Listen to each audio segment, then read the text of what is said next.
Bonjour à tous et bienvenue à bord d'un taxi pour. Cette semaine, nous recevons Claude Thomas. Claude, bonjour. Bonjour. Et merci d'être avec nous. Avec plaisir.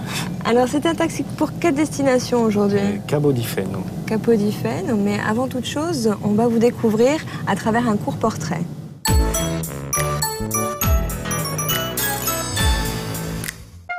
Claude Tomasi, alias Michel Solis, ou encore Lama Dorje.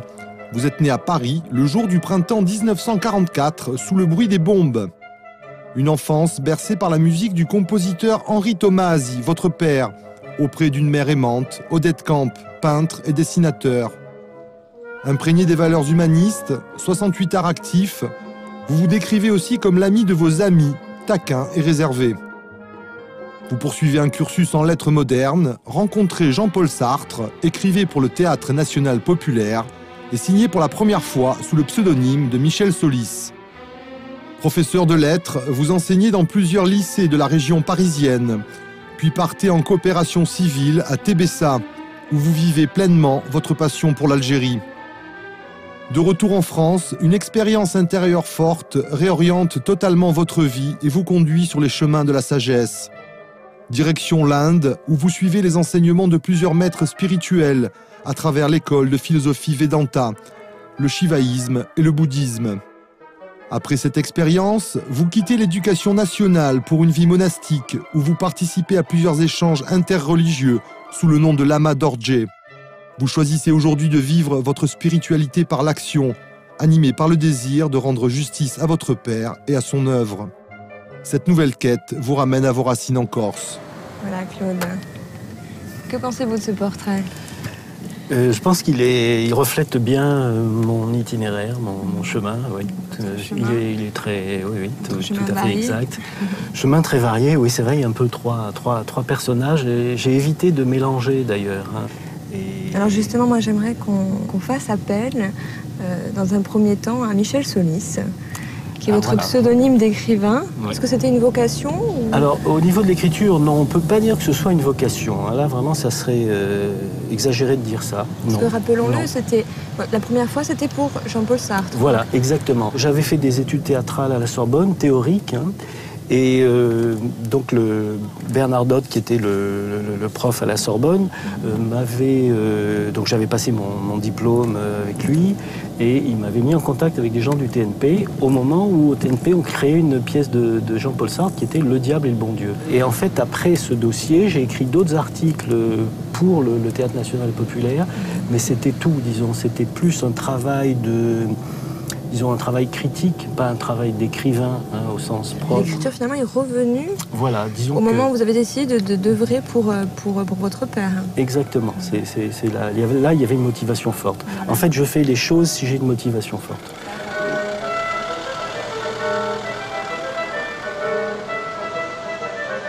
Alors est-ce que ce livre, qui est un idéal méditerranéen, ça concrétise finalement votre goût pour l'écriture et aussi votre action pour l'œuvre de votre père? Exactement. En ce qui me concerne, c'est vrai que ça a révélé un goût pour l'écriture, finalement.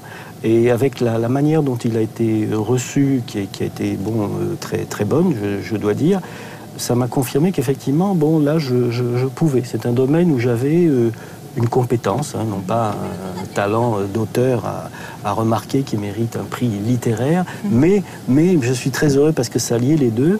Ce livre sur mon père, donc, qui est une biographie, a obtenu le prix du livre de la région Corse. Et ça, pour moi, c'était effectivement très important. À la fois, ça veut dire que le livre tenait la route en tant que livre.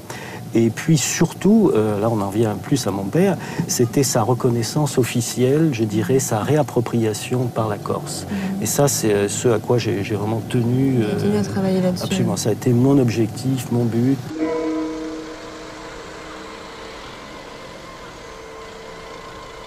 Vous avez souhaité nous faire partager une rencontre qui a un lien direct avec l'œuvre de votre père, mais qui est aussi un ami. De qui il s'agit? En effet, c'est Jacques Fouzine, qui est devenu un ami, qui est quelqu'un que j'admire beaucoup, parce que d'abord, je trouve que c'est un très bon poète, qui a écrit de très beaux textes qui ont été mis en musique par les principaux groupes de musique en Corse.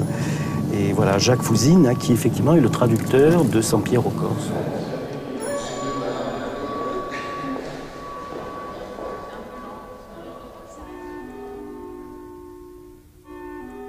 Comment vous vous êtes rencontrés tous les deux? Alors, je te laisse parler. En fait, c'est par Renée Offan, hein, la directrice de l'Opéra de Marseille, qui avait décidé de créer l'opéra Sampiero Corse. Comme vous l'avez dit tout à l'heure, hein, vous avez travaillé sur cet opéra. Et qui donc a choisi Jacques Fouzine pour la traduction en langue corse, puisqu'à l'origine l'opéra était écrit en français par Raphaël Clutoni. Tout à fait. Et donc elle m'a demandé, mais plusieurs années auparavant, si un tel défi était imaginable, hein, parce que c'est quand même le premier opéra écrit en corse. Disons-le, c'est le premier opéra, et puis important, à un niveau international aussi. Voilà, donc ça n'avait jamais été fait à ce niveau-là, effectivement.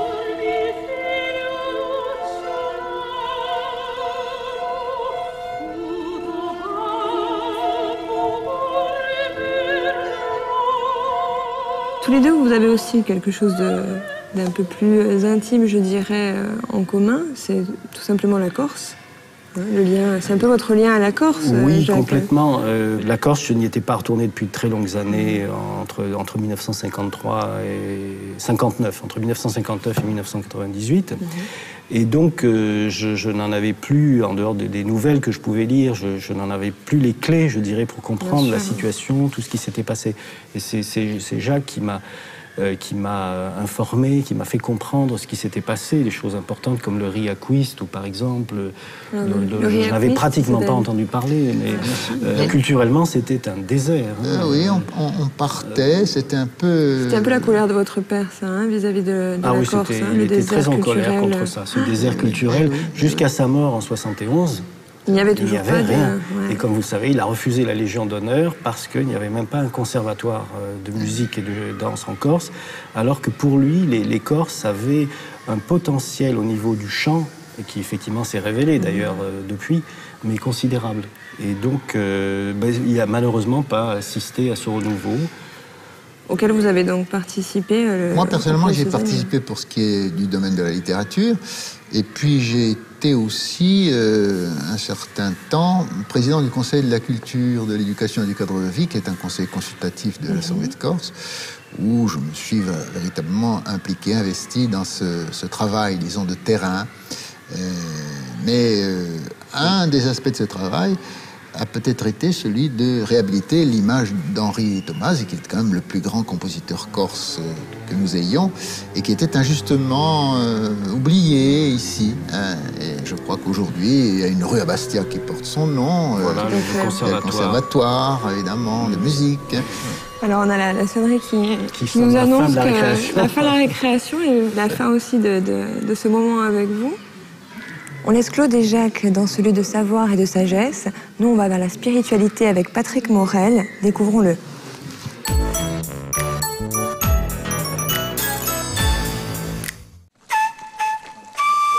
Figure du syndicalisme en Corse, Patrick Morel n'a jamais hésité à aller au conflit dur pour défendre ses idées. Un jour, il a croisé un maître bouddhiste qui lui a montré un autre chemin, une expérience spirituelle qu'il vit sans renoncer à son engagement syndical. C'est vrai que quand je suis rentré à EDF, naturellement, je me suis tourné vers le mouvement syndical. Et c'est vrai que on se retourne toujours dans une entreprise, vers le syndicat, je dirais, qui est le plus important ou majoritaire dans cette entreprise. À l'époque, donc en Corse, comme ce l'est aujourd'hui toujours, c'était la CGT. Et c'est vrai qu'en plus, ça correspondait quand même à mes idées, à ma manière de voir les choses, de défendre les gens, à cet idéal un petit peu révolutionnaire.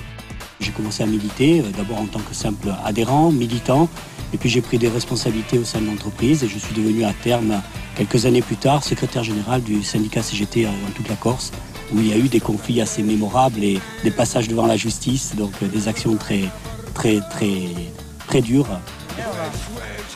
Le seul bémol que je pourrais mettre aujourd'hui, avec le recul, compte tenu de mon engagement aujourd'hui, qui est un engagement, je dirais, beaucoup plus spirituel à travers le bouddhisme, c'est que c'est vrai que pendant quasiment 20 ans de militantisme et d'engagement syndical, je dirais, de premier rôle, que ce soit EDF, que ce soit l'Union départementale CGT, j'ai un peu cultivé la colère, parce qu'on cultive quelque part la colère quand on est dans un engagement, et c'est vrai que c'est pas une émotion qui est quand même très positive.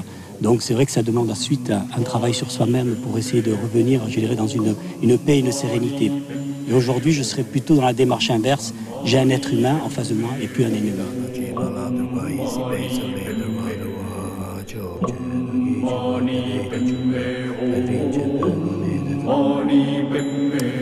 Mais c'est formidable, c'est quand même intéressant, hein, parce qu'il y a un tel contraste. Je trouve que... Ah oui, oui. Alors là, ça m'amène à savoir si on peut faire appel à présent à Lama Dorje. Est-ce que Lama Dorje est parmi nous dans ce taxi? Alors, justement, pour reprendre le parcours dès le début, en fait, le déclencheur. Qu'est-ce qui a fait que... Exactement. Jusqu'en, disons, 1978, c'est-à-dire j'avais 34 ans, j'étais marxiste, hein, je ne donnais pas le coup de poing comme Patrick Morel, mais enfin, bon, je manifestais, etc. Donc, puis, ma vision du monde était très matérialiste, marxiste. Et tout ce qui était religion me paraissait, bien sûr, opium du peuple, et voilà, et toute spiritualité, je me rendais extrêmement méfiant. Bon, et puis ce qui s'est passé en 78, c'est vrai comme vraiment une seconde naissance, je dirais que c'est la seconde date importante de ma vie avec la naissance en 44, c'est la découverte d'une dimension de notre esprit, de notre conscience, qui n'est pas la conscience habituelle avec laquelle nous avons des échanges, qui n'est pas la conscience de rêve la nuit, qui n'est pas non plus le sommeil profond. On pourrait dire c'est un quatrième état de conscience, qui est une dimension de l'esprit, de la conscience, qui est vraiment considérée d'ailleurs comme illimitée, hein, et qui en dehors qui peut avoir certains pouvoirs psychiques, mais qui surtout a des qualités on dit naturellement, de sagesse et d'amour et de compassion.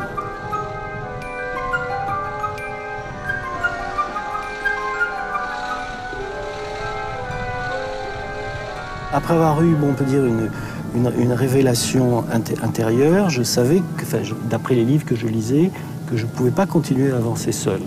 Donc j'ai cherché un guide authentique, et c'était Genjun Rinpoche, donc un grand yogi qui avait passé, non pas 2 retraites de 3 ans, mais 30 ans en retraite.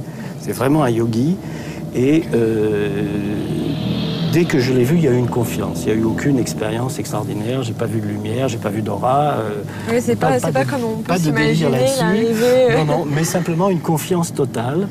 Et comme il y avait ce système de retraite de 3 ans, très, très intensif, je m'y suis préparé. Donc après ces 3 années, voire 6,